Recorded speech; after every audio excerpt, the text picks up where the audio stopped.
नौजवान सड़क पर है, युवा सड़क पर है, महिलाएं सड़क पर है, और आज पहलवानों को भी सड़क पर आना पड़ गया है इस हक, अपने हक की लड़ाई के लिए। आप बताइए, ये यौन उत्पीड़न का मामला है, कोई नौकरी का मामला नहीं है, ये हर राज्य का मामला है। हर राज्य से कोई मंत्री, सब नेता लोग आ रहे हैं, और ये नहीं है कि एक पर्टिकुलर कोई एक ही पार्टी है, नहीं, सभी को आने के लिए बोला है। अपने पद पर बैठे हुए हैं, क्या अभी तक इनको सस्पेंड नहीं किया जा रहा? क्यों? अरे जांच, जब तक जांच है इनको हटाना चाहिए। कल की जो घटना हुई है वो बहुत निंदनीय है और इसको बर्दाश्त नहीं कर सकते। देश एक मतलब ऐसी स्थिति में जा रहा है, जनता माफ़ नहीं करेगी इनको। आप मुझे बताइए, ये आंदोलन तोड़ने की तैयारी कर रहे हैं क्योंकि इस आंदोलन से इनकी नींव हिली हुई है, कर्नाटक का चुनाव हिला हुआ है। आप मुझको बताइए, ऐसी क्या व्यवस्था आन पड़ी जो हमारी बहन बेटियों को आज सड़क पर आना पड़ गया? मैं हमारे प्रधानमंत्री बेटी बचाओ बेटी पढ़ाओ का नारा, मैं वही तो कह रहा हूँ, उस प्रधानमंत्री ने, मैं कह रहा हूँ उनकी नीयत पे मुझे और नीति पे बहुत शक महसूस होता है भारतीय जनता पार्टी की, क्योंकि जिस तरीके से देश आज, मैं आपसे पूछना चाहता हूँ, आज बताइए कौन सड़कों पर नहीं है? हमारा किसान सड़कों पर है, नौजवान सड़क पर है, युवा सड़क पर है, महिलाएं सड़क पर है, और आज पहलवानों को भी सड़क पर आना पड़ गया है इस हक, अपने हक की लड़ाई के लिए। आप बताइए, ये यौन उत्पीड़न का मामला है, कोई नौकरी का मामला नहीं है। आप समझिए, 6-6 बार के सांसद हैं ये, फिर भी ऐसे कर रहे हैं। क्या इनके घर में बहन बेटी नहीं है? मैं आपसे पूछना चाहता हूँ, आज अपने महलों में रह रहे हैं ये, आप समझो, और अगर इनके गद्दे गीले हो जाते हैं और इनको अगर पलंग की ज़रूरत आन पड़ती है, तो आप बताइए, मतलब एक छोटा सा फोल्डिंग, उसके लिए भी इनको दिक्कत हो रही है, और कहते हैं कि इसको आपको सड़क पर रहना पड़ेगा। अरे कल रात में जब ये घटना हुई तो हम यहीं खड़े थे, हमें लगातार जो है रोका जा रहा था दिल्ली पुलिस की तरफ से कि आपको अलाउड नहीं। उसके बाद में फिर जब आम आदमी पार्टी के भी मंत्री आए पहलवानों को समर्थन करने के लिए, वो कह रहे 144 लागू है, आप अंदर नहीं जा सकते। मैं आपसे पूछना चाहता हूँ कि 144 लागू है, क्या इन बहन बेटियों के साथ आके खड़ा होना गलत है? कहाँ लिखा हुआ है? मैं आपसे पूछना चाहता हूँ, कहाँ लिखा हुआ है? देखिए, हुड्डा जी भी आए हैं, देखिए, ये हरियाणा का मामला है। बताइए, भारतीय जनता पार्टी का कौन सा नेता आया है यहाँ पे? मैं आपसे पूछना चाहता हूँ, उन्हें पता है अपने नेताओं को बचाने का कार्य कर रही है। आपको लगता है कि अब इसमें जो है राजनीतिक दलों का हस्तक्षेप जरूरी होगा? क्योंकि जब जनवरी में प्रोटेस्ट हुआ, सीधे किसी भी राजनीतिक पार्टी या किसी भी नेता को अंदर नहीं आने दिया गया, सरकार ने कमेटी बना ली, फिर इन्हें 3 महीने बाद मजबूर होकर वापस आना पड़ा, तब अब इन्हें समर्थन लेना पड़ा, तब जाकर कहीं लग रहा है कि दबाव में FIR भी दर्ज हुई। दबाव में तो हुई है, इससे पहले क्यों नहीं हुई? आप मुझको बताइए, ये जो चार्ट दिख रहा है ना आपको, ये चार्ट, ये कोई पहाड़ों का चार्ट नहीं है, ये इनकी धाराओं का चार्ट है। आप समझिए, ये इनके मुकदमों का चार्ट है।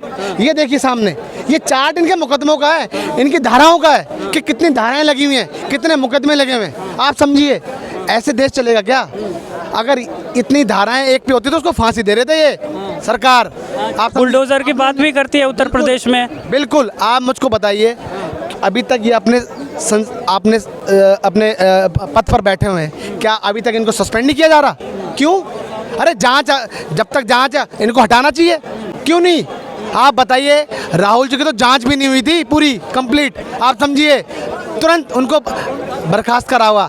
ये पूरा प्लान है, आप समझिए, ये प्लानिंग तरीके से काम करते हैं। मैं कहता रहा हूँ, इनकी नीयत पे देश को शक हो रहा है और नीति पे भी देश को शक हो रहा है कि किस तरीके से देश को भटकाने का काम कर रहे हैं, देश को गुमराह कर रहे हैं। आज बताइए, कर्नाटक में चुनाव है, आज देश का मुखिया, देश का प्रधान सेवक अपने आप को बनने वाला, बताइए क्यों नहीं आता यहाँ पे? क्यों आके बहन बेटी को नहीं देखता? और वहाँ कर्नाटक के चुनाव में बहन बेटी बचाओ बेटी पढ़ाओ का नारा दे रहे हैं वहाँ पे, हैं? आप बताइए, एक बार भी खड़े हुए हैं और इनको बोलते हैं कि अरे आप तो मेरे परिवार से हो, हैं? जब गोल्ड मेडल लेकर आज जब आप परिवार बताते हो, आज परिवार का नहीं है ये लोग, चाय पिलाते हैं, चाय पिलाते हैं। अरे मैं कहना चाहता हूँ, देश माफ़ नहीं करेगा। जिस तरीके से देश चल रहा है, देश इनको माफ़ नहीं करेगा। मैं आपको बता दूं, आप मुझको बताइए, राहुल जी ने क्या बोला था? मोदी चोर है। हम भी कहते हैं ललित मोदी चोर है, नीरव मोदी चोर है, मेहुल चोकसी चोर है। कितने भगोड़े को लाने का काम किया इस सरकार ने? कहाँ है काला धन? है ये पुराने पता नहीं कौन से गड्ढे निकाल के बातें कर रहे हैं। क्यों अभी तक नहीं करते? कर्नाटक चुनाव में फंसे हुए हैं, क्यों नहीं आते? एक बार बहन बेटी को देखने आ जाओ ना। क्यों? पता क्यों? इनके ना दिल नहीं है इनके पास। आप समझिए, अगर दिल होता तो तुरंत आप अब तक आ जाते। बहन बेटी सबकी होती है भाई। हर आदमी क्यों आ रहा है, एक एक घर से क्यों आ रहा है, उनको पता है। आज इनके साथ हुआ, कल हमारे साथ हुआ। याद रखना, हर घर का नंबर आएगा। मैं बता रहा हूँ, अगर जिस तरीके से ये संशोधन नहीं होगा ना, हर घर का नंबर आने। आज इनका घर है, कल मेरा घर है, कल आपका घर है, सबका नंबर आने वाला है। ये नहीं कि सब आंखें बंद करके बैठे रहेंगे, घर सबका आएगा। ध्यान रखना मेरी बात को। मगर मैं ये कहना चाहता हूँ और आपके चैनल के माध्यम से कहना चाहता हूँ, ये जिस तरीके से कर्नाटक में चुनाव सिर्फ चुनाव के लिए लगे हुए हैं, इन्हें सिर्फ चुनाव जीतना है। इन्हें कोई हमारी चाहे बहन बेटी परेशान हो, चाहे देश का युवा रोजगार के लिए परेशान हो, चाहे किसान अपने हक के लिए परेशान हो, चाहे नौजवान अपने हक के लिए, इनको किसी से कोई मतलब नहीं है। इनको सिर्फ अपनी जेबें भरनी है, अपने राज्य में एक 5 स्टार ऑफिस बनाना है। मैं बता दूँ आपको, सारा पैसा अपने ऊपर खर्चा करते हैं। तो हर जिले में कौन सी योजना लेकर आए देश के लिए हैं? युवा रोजगार मांगते हो तो पकौड़े तलने की सलाह देते हैं। अगर महंगाई पे बात करते हैं कि प्याज टमाटर आलू नहीं खाते हम, ऐसे देश चलेगा बताइए? हैं? मैं आपसे पूछना चाहता हूं, ऐसे देश चलेगा भैया? फिर देश इनको वोट की चोट से कर्नाटक से विदाई होने वाली है। मैं बता रहा हूँ। हाँ, इनको चुनाव लड़ना है ना, ये जो सिर्फ इनको सिर्फ चुनाव से मतलब है। इनको बहन बेटी से किसी से कोई मतलब नहीं है, ध्यान रखना। तो चुनाव से उनकी वहाँ जो सारे बोरी बिस्तर लेकर सब कर्नाटक में सारे नेता सब देखिए सब वहाँ फंसे हुए हैं और वहाँ से इनका बोरी बिस्तर पैक होने वाला है। और 2024 में खैर नरेंद्र मोदी का झोला भी पैक करने वाले हैं। जो झोले में जो रेल बेल तेल सेल जो सारी कंपनी चलेगी ना, जिस तरीके से पैसों को दुरुपयोग हो रहा है, आप समझ रहे हो मेरी बात? 20,000 करोड़ सेल कंपनी में किसके हैं, यही तो पूछा है राहुल जी ने, क्यों नहीं बता देते? अरे अगर आपका भी कोई है उसमें तो आप बता दीजिए ना, कभी कुछ पैसे आपके भी हैं तो बता दीजिए। मगर आप रिश्ते क्यों नहीं बताते अडानी से? तो बताइए क्या रिश्ते सभी चीज़। मैं आपसे पूछना चाहता हूँ, एनडीटीवी पे छापा लगता है तो अडानी खरीद लेता है, क्विंट पे छापा लगता है तो अडानी खरीद लेता है, एसीसी सीमेंटो अंबुजा सीमेंटो इस पर छापा लगता है तो अडानी खरीद लेता है। मतलब अडानी खरीदेगा हैं? अरे भैया याद रखना, सत्यपाल मलिक के इतने खुलासे के बावजूद भी आप सोचिए इनके कान पे जूं नहीं रेंग रही।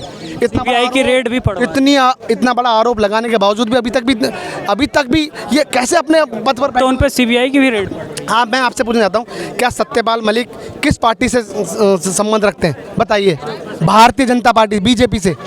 उसके पूर्व राज्यपाल आप समझिए, 370 हटाने में उनका कितना बड़ा योगदान है।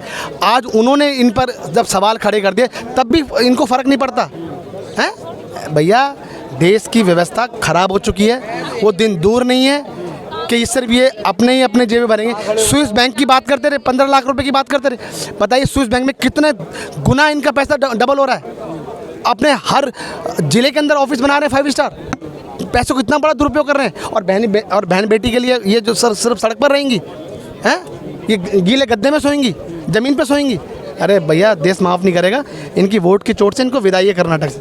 आप कहाँ से आए वैसे? बेंगलोर से आए हैं। अभी क्या कहेंगे आप इस प्रोटेस्ट में समर्थन कर रहे हैं? बिल्कुल जी बिल्कुल समर्थन तो है, क्योंकि जो आजकल जो हालात जो है ना, ये देश बेटी को बचाने के लिए देश बच्चों को बिगाड़ने की सिस्टम बढ़ा रखा है इन्होंने तबाह बर्बाद करके रहेंगे। ये किसी को आगे बढ़ने देंगे नहीं, ये खुद अपने आगे बढ़ना चाहते हैं और कुछ होने वाला नहीं। इससे नुकसान इनको आने वाले 24 में भी होगा, अभी कर्नाटक में भी होगा।